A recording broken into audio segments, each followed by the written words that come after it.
Hello students, I am Meena Kumari from Motilal Nehru Public School. Today I discuss some another doubt. आपके जो doubts थे उन doubts को clear करेंगे। आपके जो डाउट्स थे उनमें आपने लिखा है कि पेज नंबर 137 पे जो क्वेश्चन नंबर 8 है वो आपको क्लियर नहीं है कि उस क्वेश्चन को कैसे सॉल्व करना है।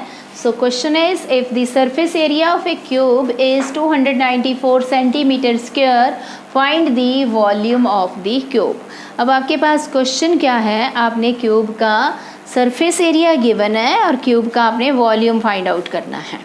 तो सरफेस एरिया क्या होता है हमारे पास, तो ये देखिए मेरे हाथ में एक क्यूब है। तो इस क्यूब की शेप को आप देख सकते हैं। इसमें देखिए इसकी कितनी फेसेस हैं आपके पास, 1 2 3 4 5 6, टोटल इसकी 6 फेसेस हैं। एक फेस जो है वो स्क्वायर की शेप में है। स्क्वायर का एरिया हमें पता होता है क्या होता है, side into side, it means side का स्क्वायर।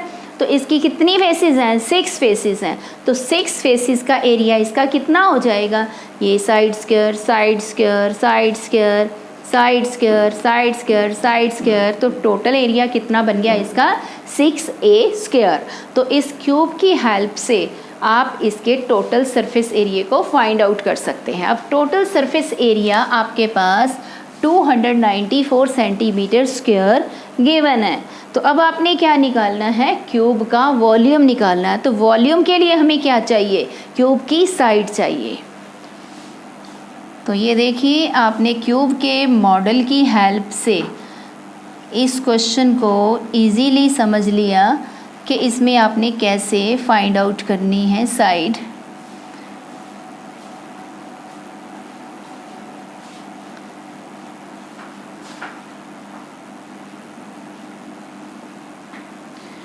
अब ये साइड, ये एक फेस होगी, एक ये देखिए ये एक फेस है, तो इसी के नीचे दूसरी फेस, इधर एक फेस है तो इधर एक फेस, फिर ये फेस है तो एक फेस ये है।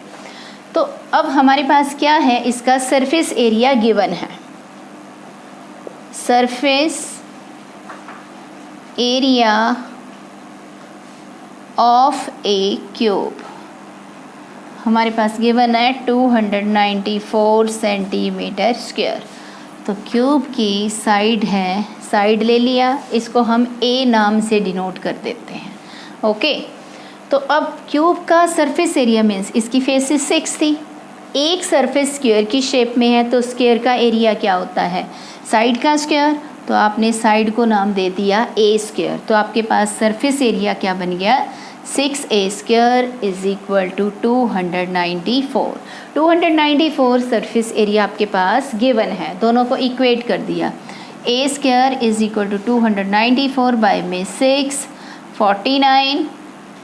अब इधर a स्क्वायर है, यहाँ 49 है, 49 किसका स्क्वायर है, 7 का स्क्वायर, स्क्वायर से square cancel, so a is equal to 7। अब आपने क्यूब का वॉल्यूम निकालना है। तो वॉल्यूम का फार्मूला हमारे पास क्या होता है, side multiply side multiply side. तो साइड को 3 टाइम्स आपने मल्टीप्लाई करना है। So volume of A cube is a का क्यूब। ए हमारे पास कितना है, 7, 7 का cube means 7 into 7 into 7 343 cube. इसको हम इस फॉर्म में भी लिख सकते हैं, सेंटीमीटर के ऊपर 3 टाइम्स लिख देंगे तो सेंटीमीटर क्यूब आ जाएगा। तो देखिए इस क्वेश्चन में आपने वॉल्यूम को इस वे से फाइंड आउट किया। Next question number 9 of exercise 6.4, estimate the value of the following to the nearest whole number. अब इन नंबर्स की आपने जो वैल्यू फाइंड आउट करनी है, इनके स्क्वायर रूट की जो वैल्यू निकालनी है वो आपने होल नंबर में फाइंड आउट करनी है। होल नंबर मीन्स ना तो डेसिमल में होनी चाहिए, ना ही फ्रैक्शन में होनी चाहिए, और ना ही नेगेटिव होनी चाहिए। तो इसको देखिए कैसे करेंगे। तो सबसे पहले है आपके पास अंडर रूट के अंदर 80 है। तो सबसे पहले हम 80 चेक करेंगे कि 80 कौन कौन से दो कॉन्जिक्यूटिव नंबर्स के स्क्वायर के बीच में आता है। तो सबसे पहले हमने ये देखना है कि 80 कौन कौन से नंबर्स में है। तो नंबर्स के बीच में है, तो सबसे पहले चेक करेंगे हम एक तो 8 का स्क्वायर 64 और एक है 9 का स्क्वायर 81। तो हमारे पास 80 लाइज बिटवीन किस किस के बीच में आ रहा है, एक तो 64 और दूसरा 81 के। तो 64 और 81 के बीच में है। 64 किसका है स्क्वायर, 8 का स्क्वायर, और 81 किसका स्क्वायर है, 9 का स्क्वायर है। तो हमने ये देखना है कि जो हमारे पास 81 है इसका स्क्वायर रूट किसके नज़दीक आएगा। तो 81 माइनस 64 आपने किया तो आपका आंसर आया 17। जब आप 81 और यहाँ पे आपने लिया, यहाँ पे 80 आएगा और 81 और 80 का डिफरेंस आपने निकाला वो तो आया 1। इसका मतलब जो 81 है वो 81 80 के लिए नियरेस्ट नंबर बन गया। अब आपने इनका स्क्वायर रूट लिया 8, इसका स्क्वायर रूट लिया 80 और इसका स्क्वायर रूट लिया 9। अब ये 9 जो है किसका स्क्वायर रूट है, 81 का। 8 किसका स्क्वायर रूट है, 64 का। तो किसके नियरर है, 80 इज़ नियरर टू 81। तो 81 किसका था स्क्वायर, 9 का स्क्वायर था हमारे पास। तो अंडर रूट का जो आपने आंसर लिखना है, स्क्वायर रूट ऑफ 80 इज़ 9। ये हमारे पास क्या आ गया, एस्टिमेटेड आंसर।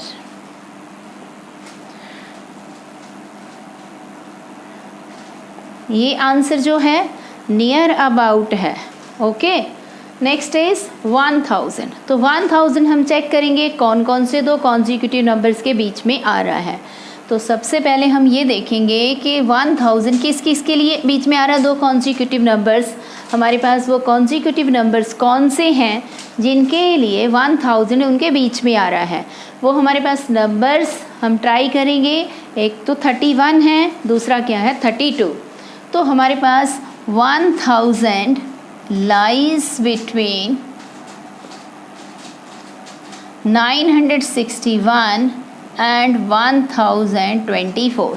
ये किसके लिए हैं, तो 961 बिटवीन 1000 जो है वो 961 और 1024 के बीच में है।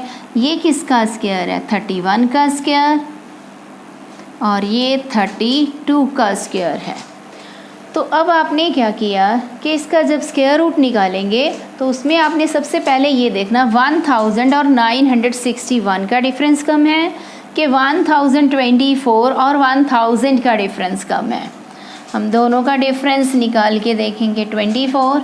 इधर आपने डिफरेंस फाइंड आउट किया, इसमें से 961 आपने जब माइनस किया तो आपके पास आया 39। तो कौन सा डिफरेंस, कौन से दो नंबर्स का डिफरेंस यहाँ कम है, इन दोनों का डिफरेंस कम है। तो जब आपने इनका स्क्वायर रूट लिया 31, इधर स्क्वायर रूट आ गया आपके पास यहाँ पे 32। तो 1000 किसके नियर अबाउट है, हमारे पास 1024 के नियर अबाउट था। तो 1024 किसके लिए आपने, इसका स्क्वायर रूट क्या है 32। सो स्क्वायर रूट जब आप लेंगे 1000 का स्क्वायर रूट निकालना है, अंडर रूट आपने फाइंड आउट करना है। तो आपके पास कितना आ गया 32 और 32 क्या है आपका एस्टिमेटेड आंसर है। देखिए कितना इजी है इन क्वेश्चंस को सॉल्व करना। अब हमारे पास सी पार्ट बचा है, सी पार्ट को हम सॉल्व करेंगे। सी पार्ट में हमारे पास क्या है 500 है। तो 500 का हमने अंडर रूट फाइंड आउट करना है। तो सबसे पहले हम ये देखेंगे 500 कौन कौन से नंबर्स के बीच में आता है, कौन कौन से नंबर्स के स्क्वायर के बीच में आता है। तो हमारे पास एक तो है 22 ले लिया, 22 का स्क्वायर 22 इंटू 22 484 और 23। अगर ये 22 है तो नेक्स्ट आपने क्या लेना 23 लेना है। तो 23 इंटू 23 529। इट मीन्स 500 किन किन दो नंबर्स के बीच में आ रहा है, 484 एंड 529। अब ये किसका स्क्वायर है? 22 का स्क्वायर है, और ये किसका स्क्वायर है? 23 का स्क्वायर है। तो किसके ज़्यादा नियर अबाउट है? नियर अबाउट कैसे चेक करेंगे? 529 में से 500 आपने लेस कर दिए तो 29 आया आपके पास। जब आपने 500 में से 484 माइनस किए तो 16 आया। किनका डिफरेंस कम है? 484 और 500 का डिफरेंस कम है। इसका मतलब जो 500 है किसके नियर अबाउट है? 484 के नियर अबाउट है। तो अब इनका स्क्वायर रूट ले लेंगे। किसके नियर है? 484 के। तो 484 का स्क्वायर रूट क्या बन गया? 22। सो इसकी अब आपने वैल्यू लिखनी है 500 is nearer to 484। So square root of 500 is 22। ये हमारे पास क्या आ गया? Estimated answer. अब ये क्या है? होल नंबर है ना, हमने कंप्लीट नंबर में ले लिया इसको, तो आपके पास ये आपका आंसर बन गया। तो इस तरीके से आपने इन क्वेश्चंस को सॉल्व करना था। तो बहुत ही इजी है एंड दैट्स ऑल।